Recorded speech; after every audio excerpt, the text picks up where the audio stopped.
inteligencia artificial, un ámbito que se está desarrollando a cada segundo, a tal punto que la mañana he escuchado una charla de Francisco Covarrubia.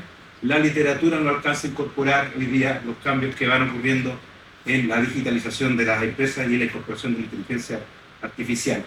Lo vimos hace unos días con la aplicación Forest, creada por chilenos.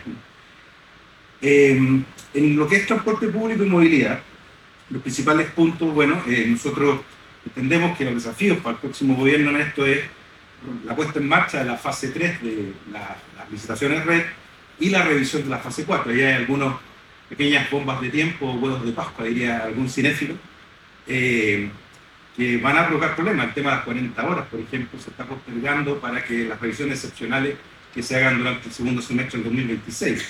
Las licitaciones de los servicios complementarios tecnológicos han tenido ya 2 postergaciones y bueno, los programas de renovación de flota hay que ver cómo se va a comportar el mercado en esta oportunidad.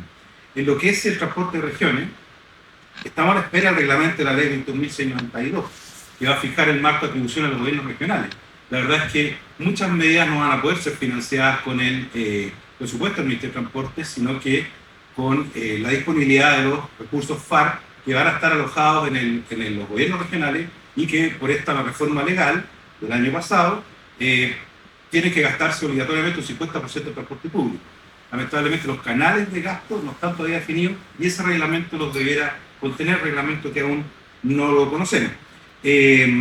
También creemos que los subsidios, estos mismos recursos deben generar capacidades en los equipos regionales. La DTPR, que es el transporte regional, es una unidad que ya no da abasto para todas las licitaciones que se están haciendo en Chile. La de Copiapó son 120 buses, Coquimbo 42, Antofagasta, que va a haber que ver qué se hace con ese contrato, en fin, ese equipo ya no da, y lo normal en un país desarrollado es que el que vea el tema de transporte público sea el gobierno regional o la autoridad local grande, ¿no? El municipio de Lima, ¿no es cierto?, de Ciudad de México, ¿no? Hay que modernizar los subsidios para la renovación de flota, tanto el transporte mayor como los taxis, porque estos subsidios, por ejemplo, permiten renovar los buses o los taxis, los colectivos, pero no incorporan la infraestructura de carga. Entonces, el sujeto recibe un financiamiento parcial para su vehículo, tiene que endeudarse para el resto del vehículo, el vehículo eléctrico está un poquito más caro, o sea, que va bajando, pero no tiene para comprar el cargador. Entonces, creemos que hay que hacer paquetes de varios vehículos más una unidad de carga, que eventualmente además pueda prestar servicio a la red pública de carga eléctrica, que efectivamente es uno de los grandes problemas que los que tenemos autoeléctricos nos enfrentamos en el día a día, ¿no? Y especialmente en las carreteras. Nosotros pensamos que cada 50 kilómetros tiene que haber 3 cargadores de alta capacidad. Las licitaciones de medio pago regional también creemos que hay que revisar. Ahí se han tomado ciertas definiciones tecnológicas y contractuales que son complejas. Todas las licitaciones las ha ganado una misma empresa. Por lo tanto, hay que ver bien si esos esquemas están bien diseñados y no está bien resuelto el tema de los administradores financieros en las regiones. El administrador financiero es una pieza clave porque se manejan recursos que son de las personas mientras no utilicen el viaje. Hay un fideicomiso que se activa solamente con la transacción. Entonces, bueno, ahí hay que hacer una revisión, tal vez un ajuste en esos esquemas contractuales. Tema grave, difícil, es la ley de plataforma, el reglamento. El reglamento de AT se anunció que de nuevo no funciona la licitación de la plataforma tecnológica, aparentemente se va a hacer un trato directo, sin embargo, debo decir que yo estoy mirando de cerca este tema y me parece que el concepto mismo del reglamento va a haber que revisarlo, porque está como emulando el registro de transporte público de la Seremi. Y la verdad es que debiera ser esto una gran base de datos muy activa, muy flexible, para poder, más que nada, contar información para tomar decisiones de política pública, más que estar controlando quién se subió y quién se bajó, o pedir timbres ante notario, ¿no? Ahí creemos que hay que hacer un examen bien profundo del modelo que hay de reglamento de las plataformas. Hay que hacer varias modernizaciones regulatorias en transporte pasajero interurbano, el tema de la dimensión, el peso por eje, ya los buses no dan, los transportistas están pidiendo el bus de 2 pisos, de 15 metros, en fin. La institucionalidad aeroportuaria se está quedando corta, está muy enredada, intervienen muchas agencias públicas y por lo tanto hay que buscar un modelo que sea más flexible, incorporar también algunos modelos de concesión dentro de los aeropuertos y ciertamente linkearlo con el transporte público. Hay muchos transportes muchos aeropuertos de regiones que simplemente no llega el transporte público, lo cual no tiene ninguna lógica. Y también pensamos que en los servicios nocturnos de Transantiago hay que hacer algunos pilotos de transporte bajo demanda. En seguridad vial y tráfico, el CATI ya se ha demorado demasiado, ha fallecido mucha gente, son 3 reglamentos los de la ley, entiendo que hay 2 tomados razón, falta uno, ojalá que salga pronto porque eso es muy necesario, lo vimos en cada uno de estos últimos 18 de septiembre, ¿no? Lamentablemente. Activar los operativos de fiscalización y consumo de alcohol y drogas, ha habido baja fiscalización, esto no depende solo del Ministerio, depende de la coordinación con Carabineros, pero los esfuerzos se pueden coordinar. Lo vimos en el barrio Meix hace un par de meses atrás, ¿no? La modernización de los sistemas de semaforización, un mapa nacional de conflictos viales. Hay que revisar si los SCAR que se instalaron durante el 2000 al 2010 ya parece que hay tecnologías nuevas que permiten llevar de mejor manera estos cruces, ¿no? Renovar el compromiso de visión cero y hacer un piloto de V2X, o sea, Vehicle to Everything, ¿no? Que es un modelo que seguramente ustedes están relacionados, no se los voy a explicar, pero que relaciona el vehículo con la infraestructura, con los otros vehículos y permite bajar la accidentabilidad también y obtener data. En logística y conectividad, creemos que hay que hacer alguna reforma en las zonas de descanso, incorporar dispositivos de seguridad, cámaras, carabineros en la zona de descanso, poner también cargadores eléctricos en la zona de descanso. No olvidemos que también hay camiones eléctricos, ¿no? Por lo tanto necesitan estos dispositivos, ¿no? Los modelos de concesiones podrían incorporar también servicios accesorios de tecnología, de seguridad, de provisión de otros temas que no son netamente la infraestructura. En el puerto de Gran Escala, bueno, debería consolidarse ese proyecto ya después de 15 años. Está en este momento, entiendo que precalificadas 3 empresas para el rompeolas. Ahí vamos a ver si efectivamente este proyecto va a poder seguir adecuadamente adelante o no, pero de todas formas en paralelo hay que revisar las macrozonas logísticas con un enfoque de red y planificar los volúmenes de carga, la infraestructura y las concesiones de acuerdo a los volúmenes de carga que se van a mover, pensando ciertamente además en 3 ejes bioceánicos, uno a la altura de Antofagasta, otro en Coquimbo con Agua Negra y otro a la altura de Talcahuano con Pinoachao. Y en los desafíos del medio ambiente, bueno, mantener que se ha mantenido ante los gobiernos, la electrificación, la meta de electrificación del transporte público, el crecimiento de la red pública de recarga, pensando también en los particulares. Esto también requiere ciertas modificaciones regulatorias. Hoy día una persona que vive en un edificio le cuesta mucho instalar un cargador eléctrico, porque tiene que cortar la luz 3 horas y además que le dé permiso el comité de administración y que el administrador entienda que no se van a caer los ascensores ni va a pasar nada con las lavadoras, ¿no? Hay ahí que hacer una pequeña reforma de la ley de copropiedad. En la misma construcción, los ductos de los cargadores deben estar diseñados de estacionamiento conectados con las zonas de los medidores, ¿no? Hay un proyecto interesante de reconversión de material rodante ferroviario que es entre EFE, Corfo y el Ministerio de Transporte, donde quieren que un tren antiguo diésel se transforme en hidrógeno. Eso está avanzando. Ha habido visitas a Birmingham y otras ciudades para poder conocer mejor la situación del hidrógeno, que la verdad que después de las pruebas que hizo Porsche han surgido algunas dudas, pero aparentemente va a poder salir adelante. Y ciertamente el hidrógeno, el otro desafío es crear un mercado de hidrógeno. Hoy día un litro de hidrógeno cuesta más o menos $18, y se compra el Linde, y para que sirva para el transporte debiera costar unos 3. ¿Ya? ¿Todavía hay tiempo? Sí, ya. Bueno, durante el debate podemos conversar un poquito más. Muchas gracias.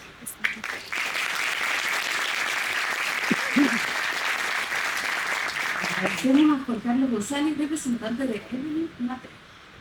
Ahora invitamos al podio por sus 10 minutos a Esteban Riquelme, representante de Johannes Taxi.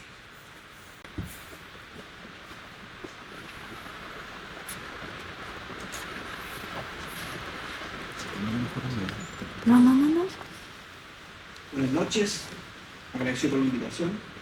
a los compañeros de acá y en las redes sociales. Bueno, voy a entrar los puntos más importantes del plan de gobierno de los países.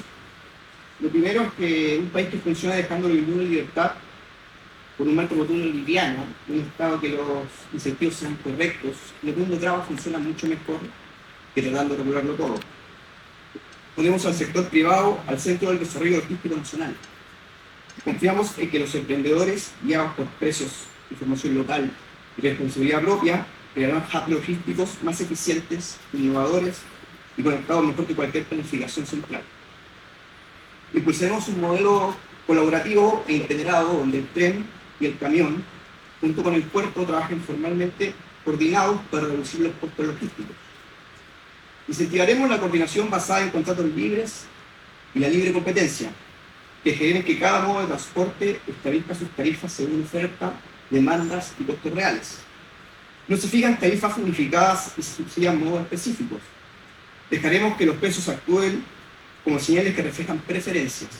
Si el transporte de tren es más eficiente para ciertas cargas y distancias, sus precios más bajos atraerán la demanda naturalmente. Sabemos que la innovación desde el emprendimiento logístico significa que los emprendedores detectan oportunidades y las ineficiencias de coordinación. Actualmente lo hacen y crean soluciones, como las plataformas digitales que todos conocemos, donde los privados integran rutas disponibles y reservas. Modelos de agregados logísticos que negocian con múltiples proveedores para crear cadenas multimodales optimizadas. Tendremos infraestructura pública con acceso competitivo. Cuando necesario, el Estado puede garantizar el acceso natural y abierto a infraestructura esencial, como vías, puertos y nodos, pero sin operar directamente el servicio. Peajes y tarifas se deben determinar por uso real, sin discriminación, con mecanismos de licitación transparente. Los mercados abiertos para hubs logísticos lograrán eliminar las restricciones injustificadas al cambio de uso del suelo rural, o industrial o logístico, bajo criterios técnicos y ambientales transparentes. Esto permitirá que las empresas puedan adquirir y transformar terrenos estratégicos según su propio análisis de demanda, reducción de costos y tiempos de implementación. Garantizaremos igualdad de acceso a la infraestructura pública que existe en este momento, sin necesidad de declaración de intereses públicos. Todos los actores privados podrán acceder a la infraestructura como líneas férreas o carreteras, sin tener que negociar condiciones especiales con el Estado. Se eliminarán los mecanismos de planificación centralizada de nodos logísticos. El emprendimiento privado sabrá identificar mejor dónde invertir, cómo diseñar y cuándo adaptarse a los cambios de la demanda. Con un marco legal simple, general y estable, se derogarán regímenes especiales que entregan secciones, subsidios o trámites preferenciales a determinados operadores. Esto permitirá una verdadera competencia en igualdad de condiciones, evitando distorsiones, favoritismos y oportunidades de corrupción. Se establecerá una ley de logística general que consagra el principio de neutralidad regulatoria, libertad contractual y simplificación tributaria horizontal.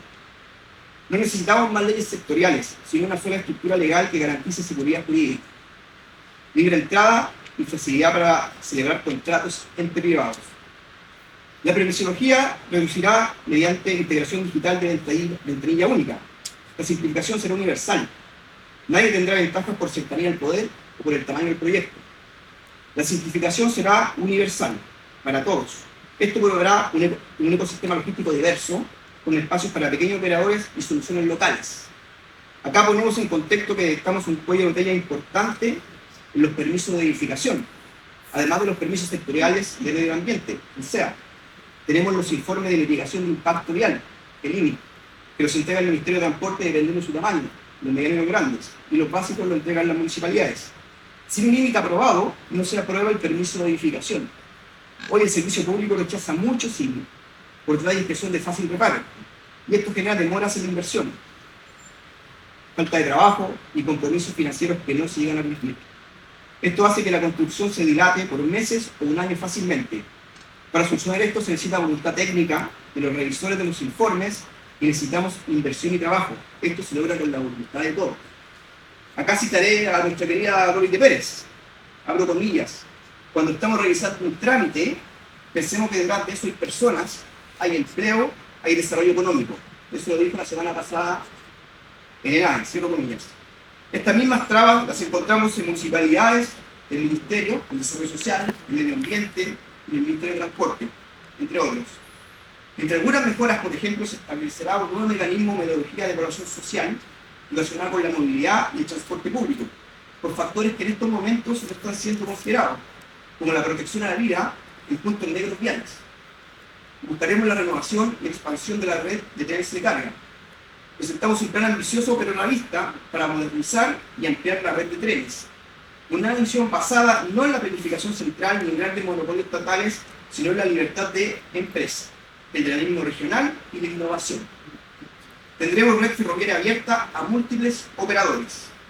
Abriremos el acceso a las vías férreas en cualquier operador privado que desee transportar carga bajo reglas transparentes. Cada empresa podrá ofrecer sus propios servicios logísticos, flotas y tarifas, fomentando así la especialización y la reducción de los costos junto a la eficiencia. Tendremos una clara separación entre infraestructura y operación. El Estado podrá en ciertos casos actuar como proveedor de infraestructuras, vías, nodos, etc. Pero no operar ni planificar el servicio. Promoveremos modelos en distintas empresas puedan utilizar las mismas vías pagando un peaje ferroviario proporcional al uso efectivo, de modo que la inversión pública no favorezca a ningún actor en particular. Facilitaremos que las regiones propongan y lideren proyectos ferroviarios financiados por sociedades voluntarias entre empresas, exportadores, puertos, operadores logísticos y gobiernos locales.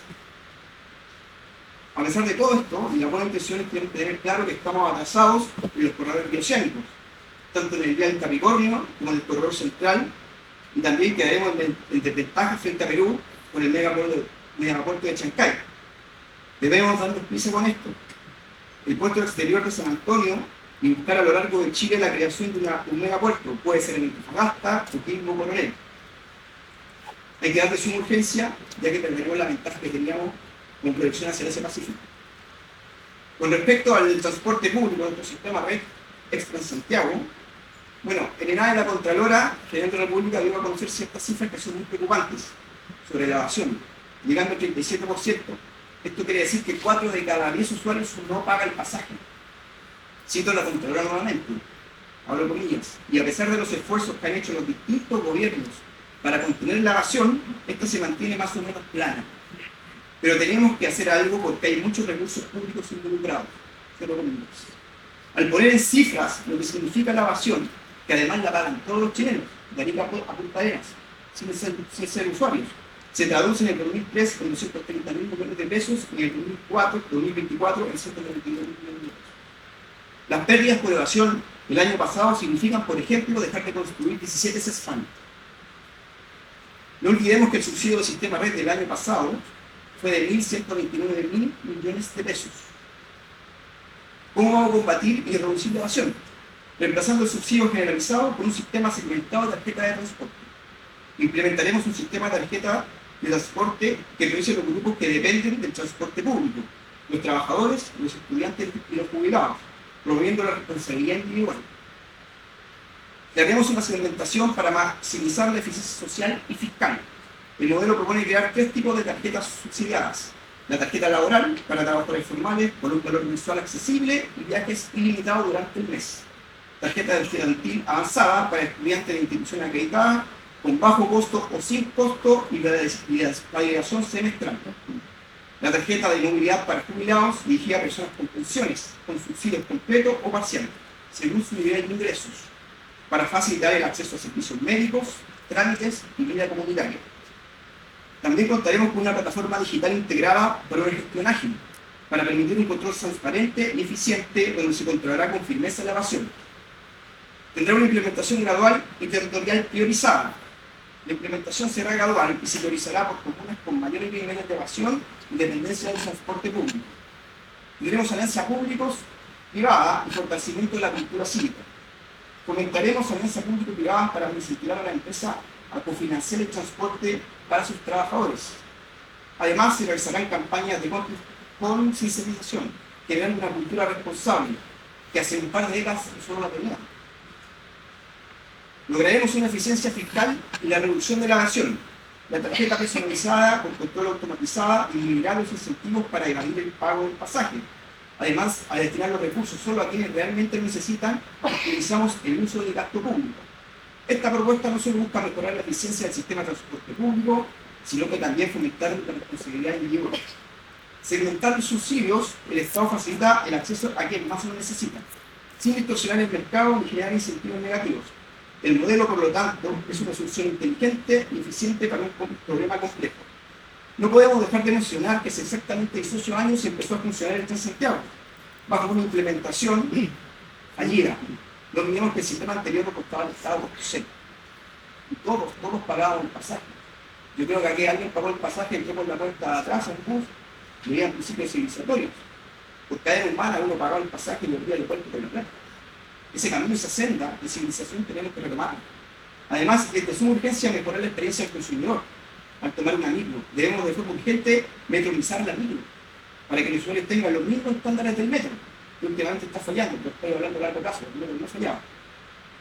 Estos estándares son la certeza, la seguridad, saber que se detendrá la micro en el paradero indicado, la facilidad de acceso y los menores costos de traslado. Y por último, un tema súper crítico para la gente que vive en la región metropolitana son las autopistas urbanas y las concesiones. Lamentablemente hay un abuso en las carreteras presionadas sobre el automovilista, yo creo que no lo hemos vivido. El transportista, los usuarios en general, y eso lo sabe toda la gente y las familias que cuentan con un vehículo, como un emprendedor que tiene su camión, ya sea por cobro o incumplimiento de contrato de parte de las concesiones. Johannes Kaiser solicitó una comisión investigadora para revisar los contratos y entender el porqué de la relación que existe entre el NOC y la sociedad anónima donde van los recursos ingresados por las concesiones. Todavía no logra toda la política. No solo olvidemos que el artículo 19 de la ley de concesiones le da al presidente la potestad de modificar los contratos. Se han hecho múltiples modificaciones, pero muy pocas a favor del usuario.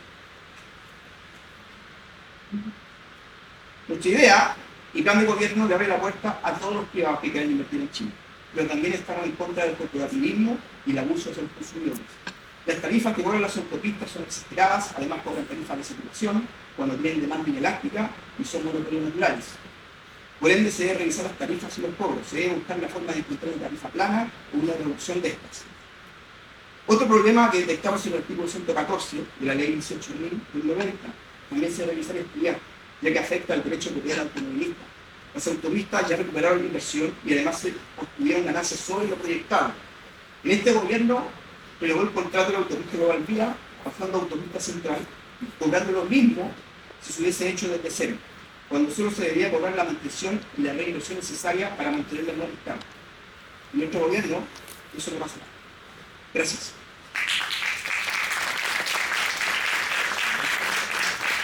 Somos Esteban Riquelme, representante de Johannes Kaiser. Invitamos ahora a Luis Eduardo Escobar, representante de ENET.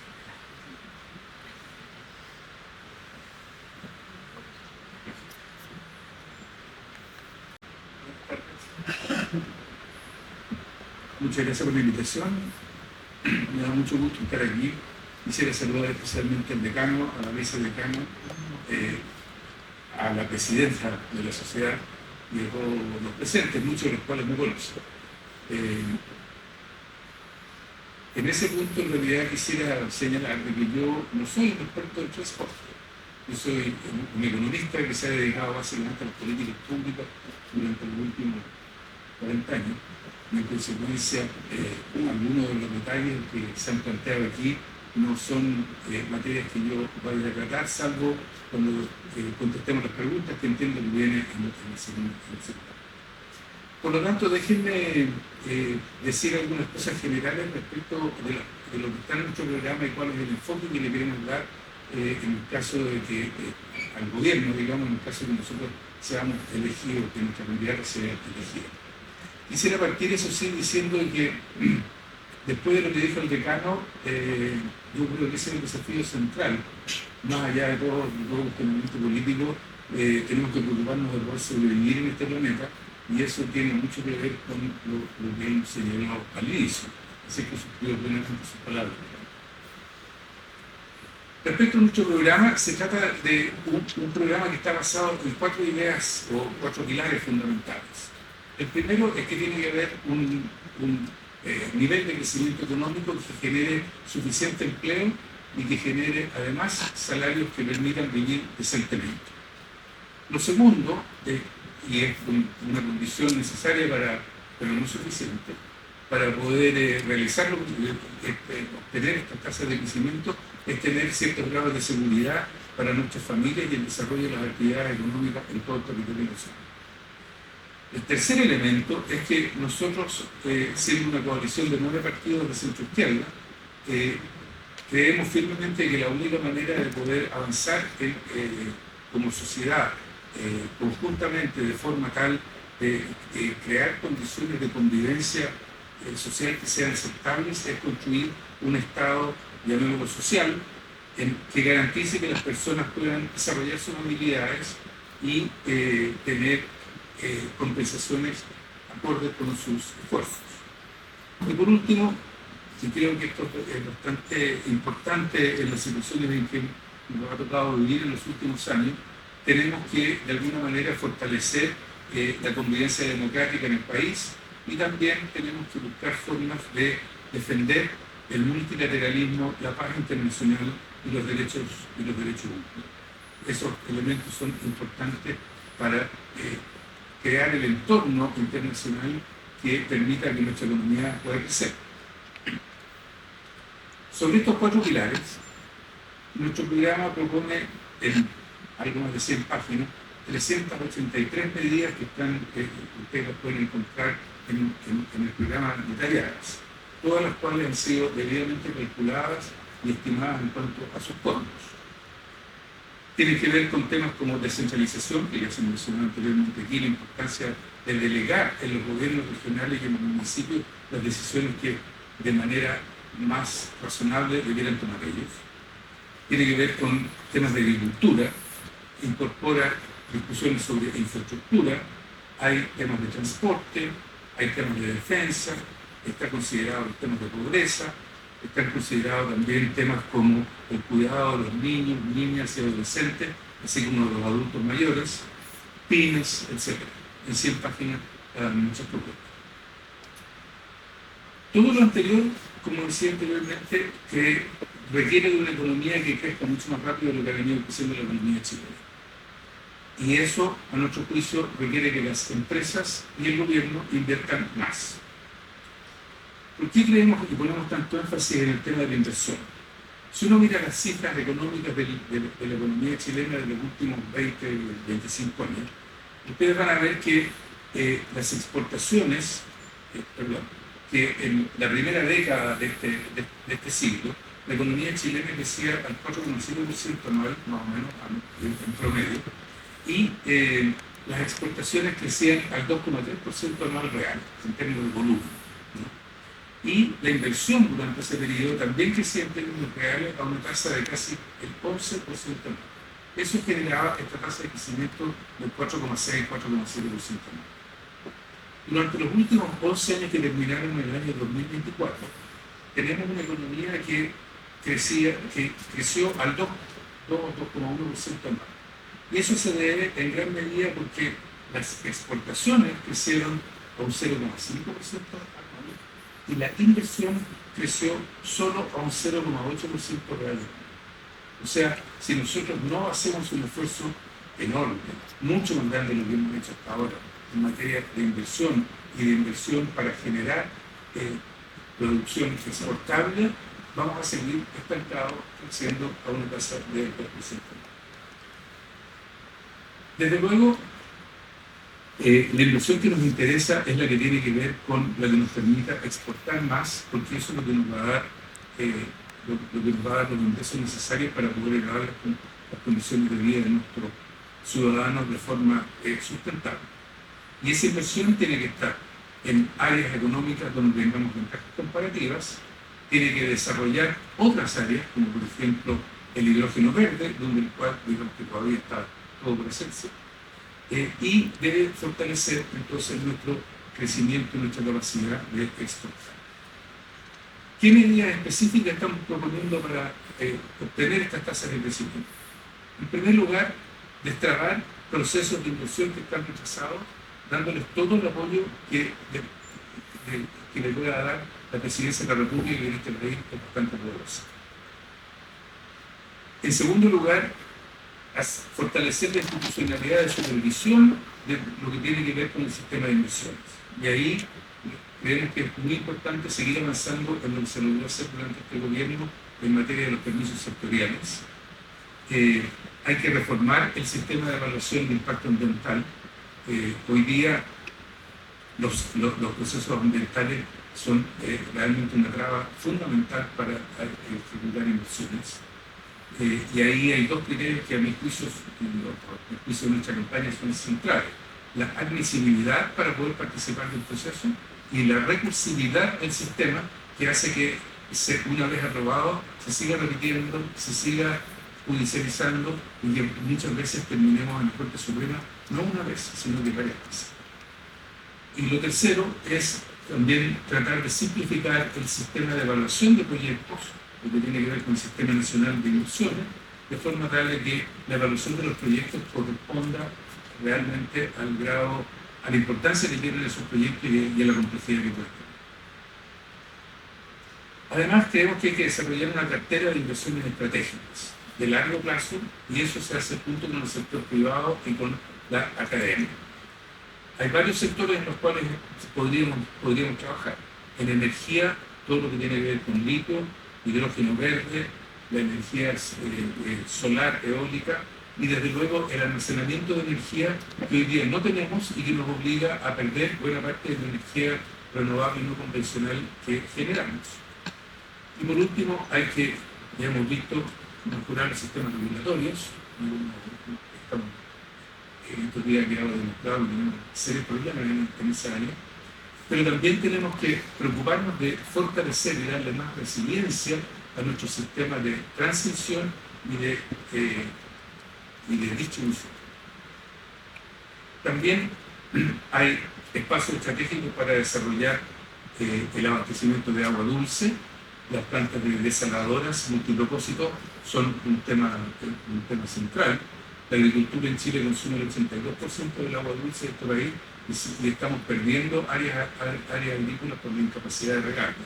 En consecuencia, ahí hay un espacio de productividad enorme que se podríamos explotar.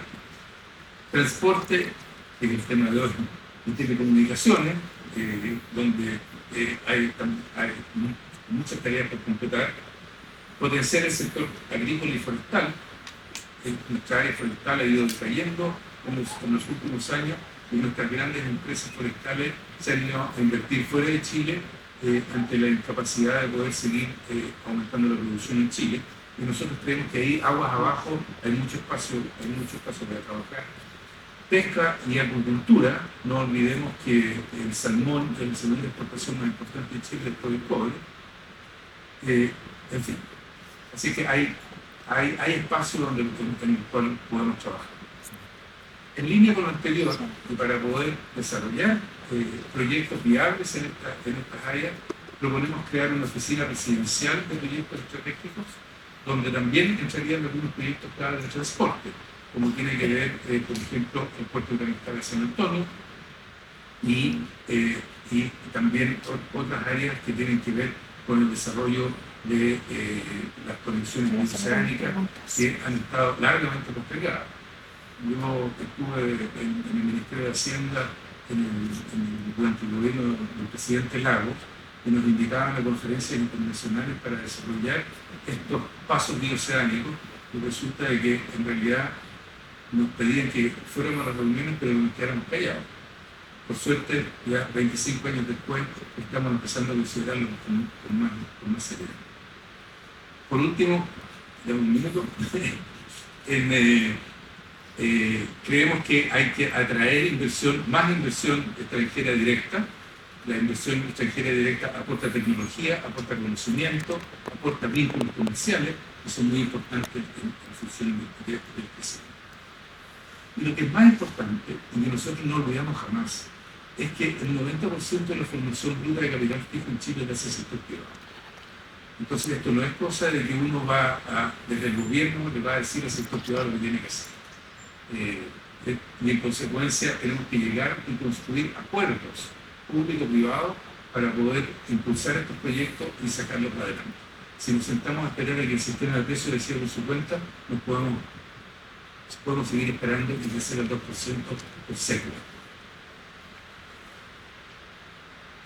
Por lo tanto, nuestra invitación es a construir un proyecto país que se construye entre todos y que nos permita crecer más y mejor.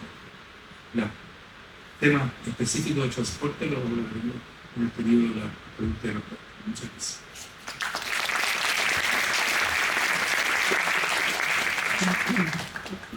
Agradecemos a Luis Eduardo Escobar, representante de Janet. Ahora nos queremos invitar a los tres a nuestro escenario, a nuestro panel, para comenzar con el debate.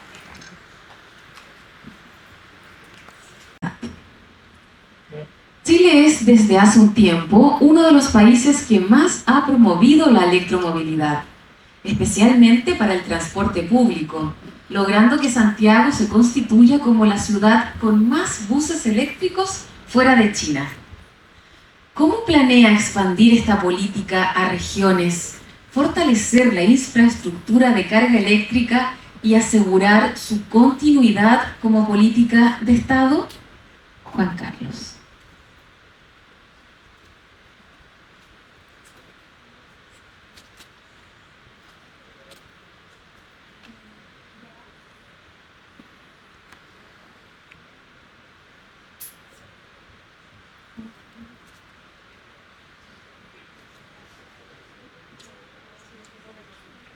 Ahí sí.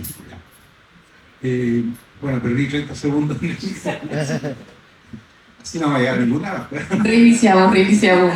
No, mira, el actual ministerio lo que ha hecho es continuar más bien los planes que quedaron de la administración anterior. De hecho, todas las licitaciones que están en curso y en desarrollo, por ejemplo la de Copiapó, que partió hace pocos días, venía preparada de antes, es decir, ya hay un set de licitaciones preparadas, por lo tanto, eso depende también de los recursos que imponga la AIP, ¿ya? Porque son subsidios fuertes que se incorporan en la infraestructura de material rodante, de la carga eléctrica y además en lo que es el subsidio mismo a la calidad de servicio.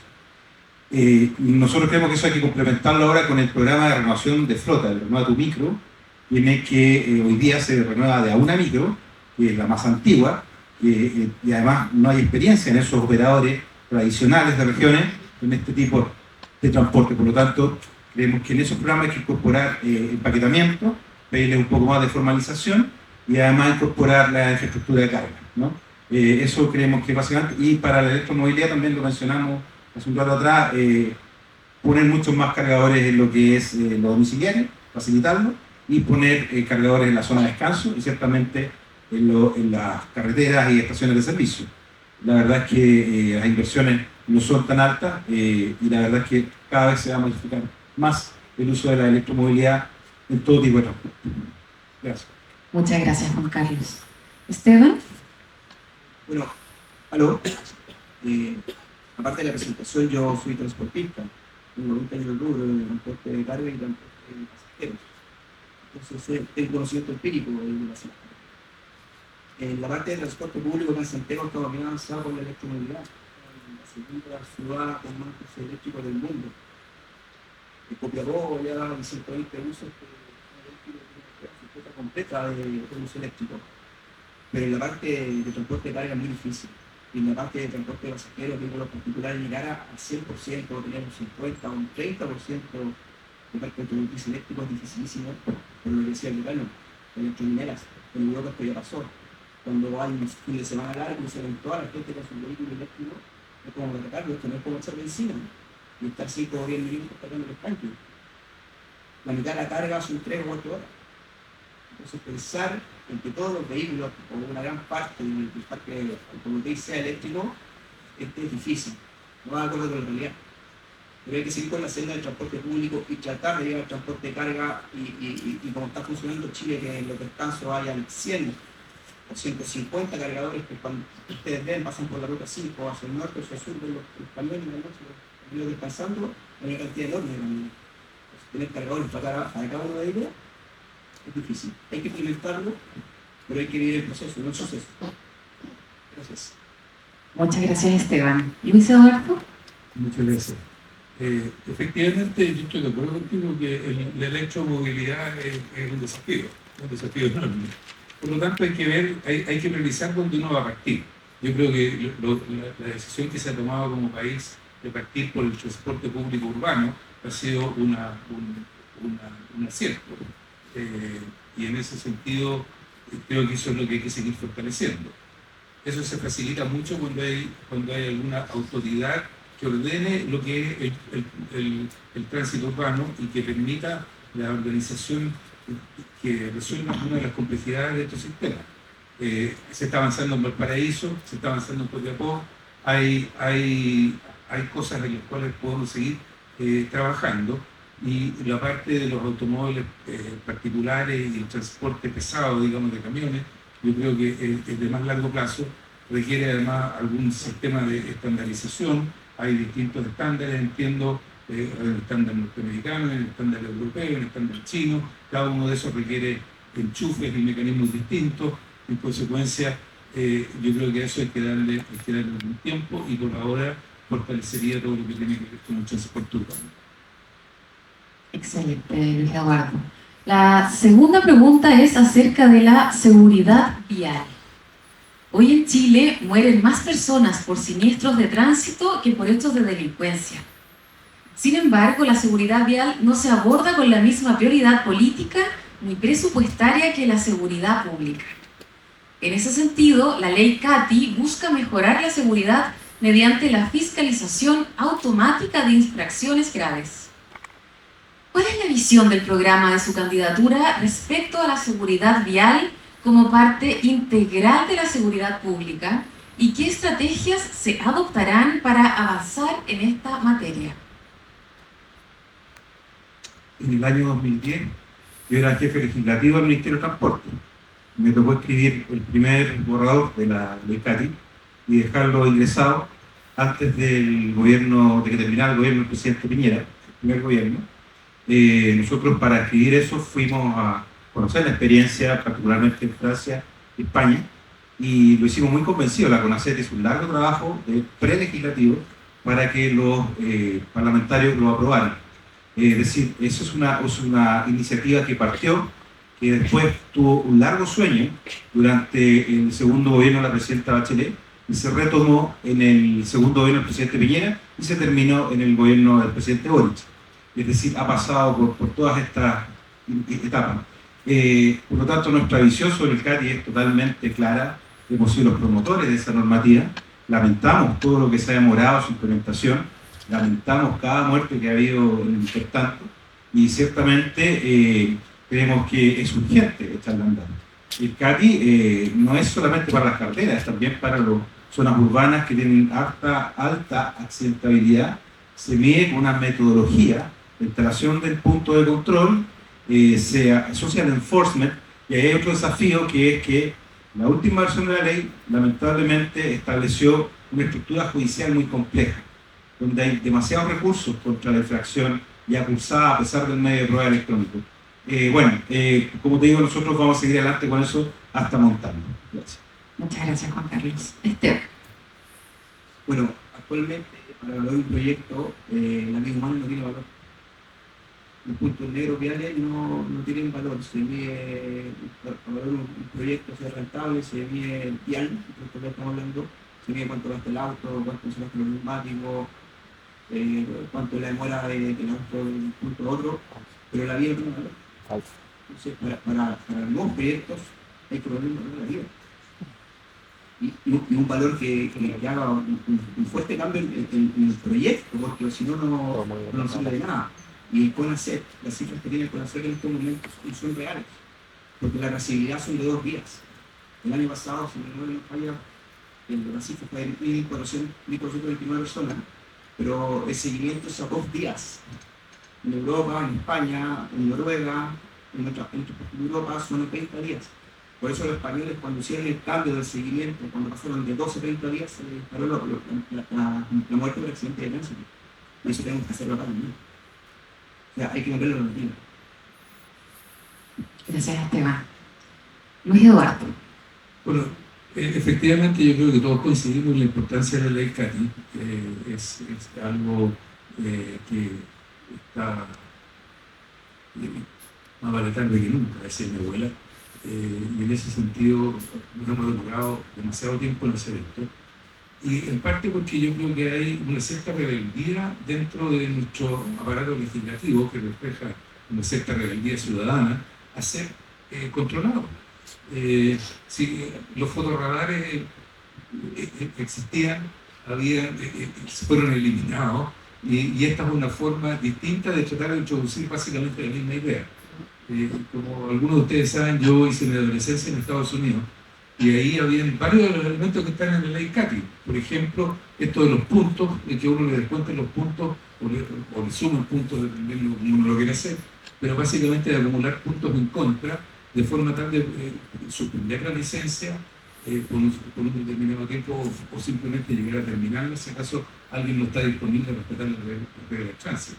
O sea, a mí me parece bastante insólito que estemos todavía discutiendo cosas que se supone que deberemos cumplir en el diario vivir. Así que desde ese punto de vista yo creo que eso es fundamental. Muchas gracias, Luis Eduardo. La tercera pregunta tiene relación con el transporte público regional. El Estado ha hecho significativos progresos en materia de regularización y mejora del transporte público en regiones. Sin embargo, aún persisten marcadas diferencias con el transporte de la capital. ¿Cuáles serán las propuestas de su candidato en este sentido y qué aspectos se mejorarán respecto a las condiciones y estrategias actuales? A ver, la verdad es que la brecha todavía es bien grande, ¿eh? Yo diría que se han hecho esfuerzos, pero una brecha gigantesca. O sea, en Coquimbo, en un parque de 600 buses, hay 42 buses, ¿no? Lo de Copiapó es un experimento, porque ahí no había micros, había puros colectivos, y ahora las micros tienen que entrar a competir con los colectivos de los pasajeros. Vamos a ver si resulta, ¿ya? Hay otras regiones con unas licitaciones muy pequeñitas, en Villarrica, qué sé yo, hay cosas que son muy testimoniales, por así decirlo, pero son puntos de partida. Lo mencioné recién a propósito de electromovilidad, creo que hay que hacer un refreshment del programa de renovación de flota. Creemos que hay que construir o implementar estructuras administrativas en las regiones que estén a cargo de los gobiernos regionales, donde se vea el día a día, porque además al completizar los contratos, nosotros estamos básicamente con perímetros de exclusión en las regiones. Ya todas las ciudades intermedias tienen perímetros de exclusión, pero otra cosa es pasar a un régimen ya más sofisticado, donde hay, por ejemplo, procesos sancionatorios, donde hay una serie de indicadores que hay que estar verificando, hay dispositivos tecnológicos funcionando. Entonces, eso ya no alcanza a verlo el equipo de la ETPR, de ETPR, de Norma, el gabinete de acá de Santiago. Claramente hay que generar las capacidades locales para poder desarrollar de mejor forma esto. Vemos también que hay que generar algunos mecanismos de inversión que se faciliten. El contrato de provisión lo que hizo fue básicamente cambiar la ingeniería de negocio. Y con eso se pudo abrir un montón de inversiones con recursos estatales que finalmente no se incrementaron, sino simplemente se utilizaron de otra manera. Gracias. Gracias, Juan Carlos. Esteban. Bueno, recorriendo varias regiones y la ciudad de Santiago, Línea, todos tienen más o menos mil problemas, la accesibilidad del transporte. Hay 5 ítems en el transporte que son importantes, que es la seguridad, la seguridad, la certeza de llegar de un punto a otro, y el costo de transporte, ¿no es cierto? Y no se dan, es un punto en muchas regiones. Entonces, antes de pensar en tener un uso eléctrico, debemos tener una flota, y para eso hay que cambiar la oferta, no queda otra. El chileno se está gastando 2 horas de su vida en la mañana, 2 horas de la tarde en volver del trabajo a su casa. Afecta tremendamente la calidad de vida. Gracias, Esteban. Luis Eduardo. No cabe la menor duda que el transporte público de calidad es una de las demandas más básicas que tiene nuestra población. Y en ese sentido, claramente lo que hay que hacer es fortalecer la capacidad de las regiones y de los municipios o los conglomerados municipales de poder resolver esos temas. Hasta ahora el gobierno central ha sido bastante reticente a trasladar y fortalecer esas capacidades en los gobiernos regionales y locales.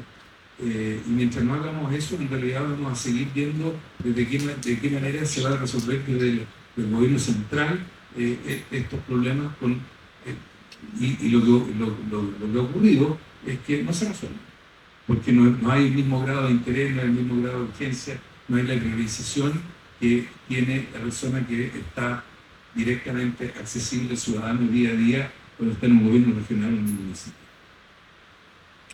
Gracias, Eduardo. Vamos con la cuarta pregunta acerca de desafíos en logística. El país se enfrenta a grandes desafíos en logística, por ejemplo, a nivel urbano, el aumento de aplicaciones de reparto y, por otro lado, la eficiencia y huella ambiental del transporte de carga, con un sistema de transporte ferroviario y el cabotaje débiles respecto al transporte por camión. ¿Cómo planea su gobierno fortalecer los sistemas de distribución y transporte de carga a nivel urbano y a nivel interurbano para mejorar la eficiencia logística sin aumentar y ojalá reduciendo la huella ambiental del sector? Juan Carlos. Bueno, hasta aquí 1 minuto y medio no alcanzan para nada, ¿ya? Pero ciertamente podemos hablar un poquito de los puertos, donde ciertamente hay que tomar el retraso que hay en la infraestructura portuaria. Nosotros la medimos más o menos en 100 años.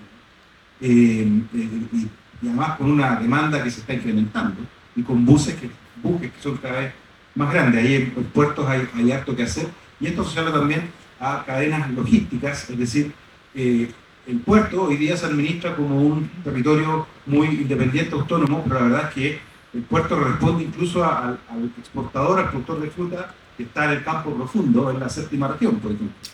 Y ahí la logística pasa por el sector portuario, por la vía de la ruta de carretera, por el centro urbano y también por el paso fronterizo. Es decir, eso es lo que nosotros llamamos gestión en red de la cadena logística.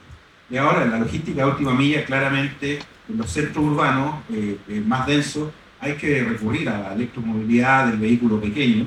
Hay unos ejemplos muy bonitos precisamente en Ciudad de México, donde estos vehículos descansan en los subterráneos de los centros comerciales en la noche y en la mañana salen a repartir a las 4 o 5 de la mañana. Entonces no provocan congestión en las ciudades.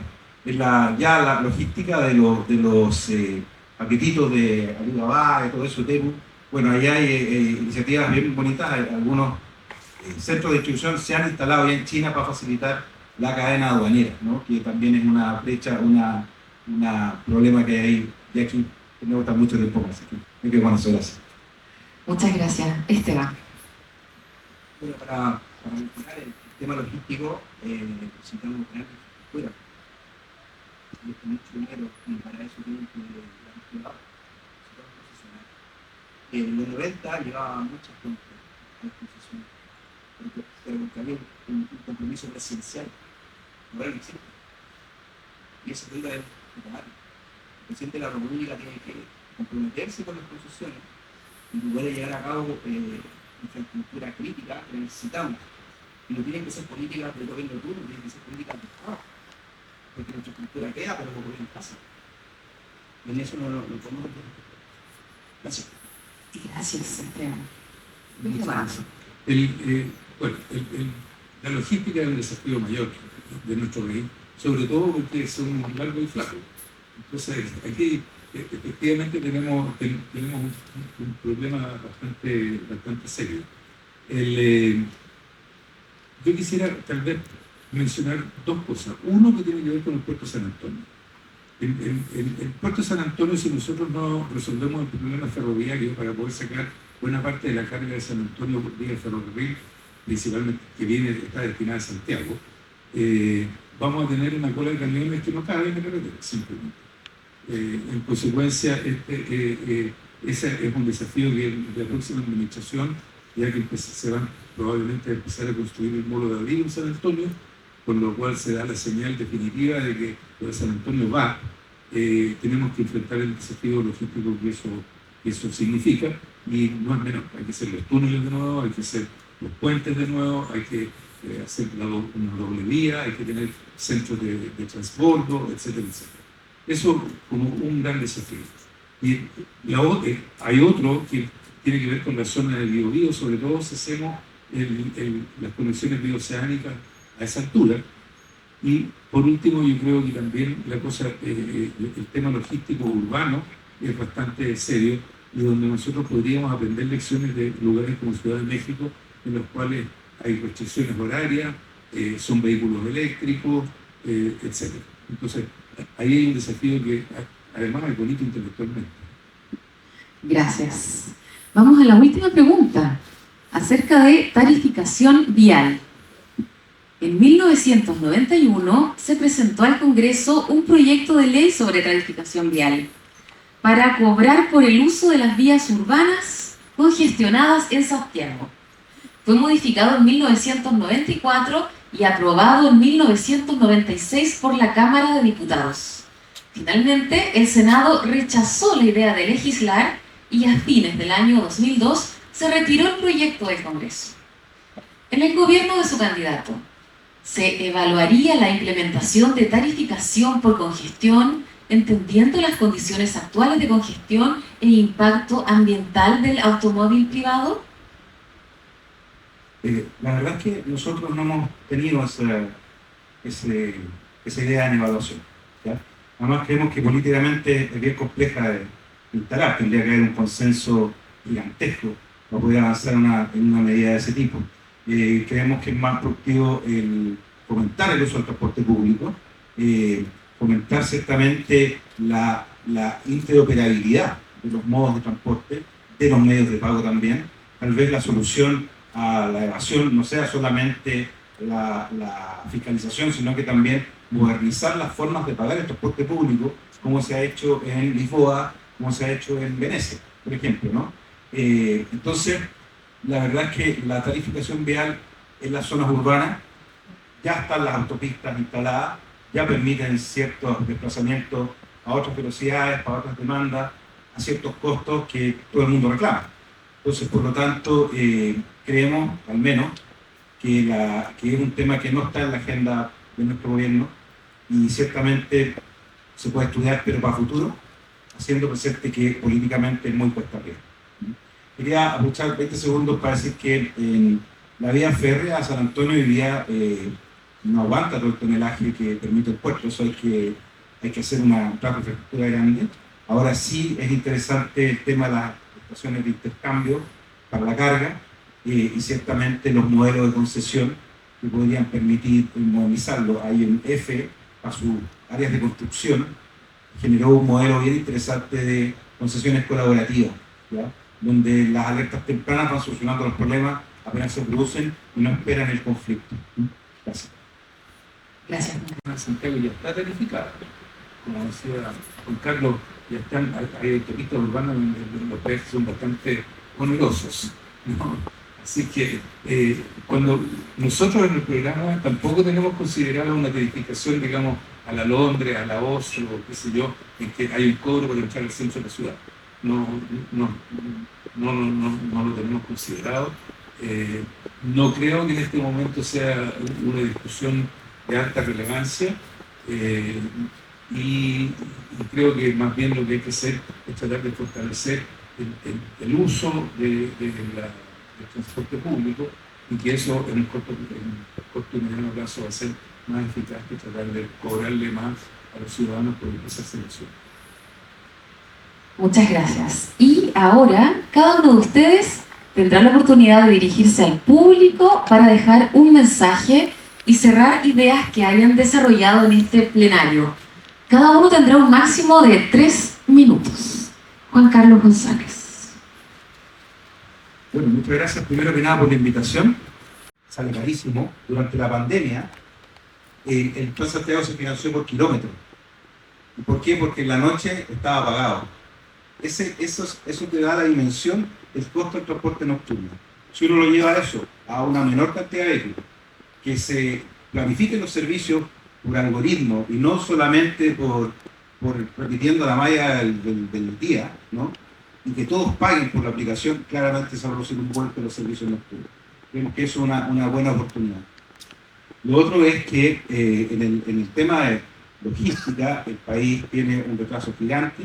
Los camioneros se quejan mucho del comercio justo, la ausencia de comercio justo, en que ellos asumen todos los riesgos y el generador de carga no asume nada, y los seguros son carísimos, están cada vez más caros, y ciertamente los riesgos para los mismos conductores son complejos, los puertos, el camionero tiene que esperar en la vía pública que le abran la puerta del puerto, las concesiones portuarias también hay que movilizarlas, estamos con la misma ley del año 1970 y con las concesiones de los años 80. Y las inversiones ciertamente deben poder facilitarse. El desafío del puerto de gran escala es gigante. Estuvimos 15 o más años discutiendo, mientras el Perú hacía en Chancay, ¿no? Que ahora nos está dejando sin clientela. El cabotaje es una nueva oportunidad, ciertamente, para además meter más competencia. Ese es otro elemento, que exista competencia no solo en las licitaciones, pero también en la misma prestación de los servicios, y que las definiciones sean también por calidad de servicio, ¿no? Yo, como digo, creo que este es un área clave. Nosotros en nuestra candidatura la hemos tomado con mucha seriedad. En la construcción de nuestro programa trabajaron más de 25 profesionales, todos del transporte, varios aquí están presentes, yo les agradezco que me estén acompañando, en distintas especialidades, ¿ya? Y aquí tenemos presente también está Luis de Granz, que fue presidente del Metro, está la Carola Simonetti, que fue gerente de desarrollo en el TPM, bueno, está la Carola Jorquera, que trabaja todavía en el ministerio, pero también trabajó con nosotros estrechamente, ¿sí? Para nosotros el transporte es una familia, y los mejores talentos siempre tienen que estar ahí, todos presentes, colaborando por el bien de las personas. Muchas gracias. Muchas gracias. Vamos con Esteban. Gracias por la invitación. Mi colega lamentablemente no vino el resto del invitado, pero bueno, como dije antes, la planificación tiene que ir de la mano de la ciudad y el transporte, ¿no? Que es lo que pasa cuando está planificando separado. Me gusta abrir el transporte del mercado. Necesitamos centros logísticos, necesitamos megapuertos o puertos que estén en capacidad de seguir las cargas. La extensión del puerto secundario, como decían, no va a soportar el precio de los contactos, hay que hacer la economía completa. Lo mismo pasa con los servicios sectoriales. Para lograr eso tiene que ser el Estado que esté más ágil. Las direcciones de obras son trabas para la construcción. El plan regulador tiene décadas,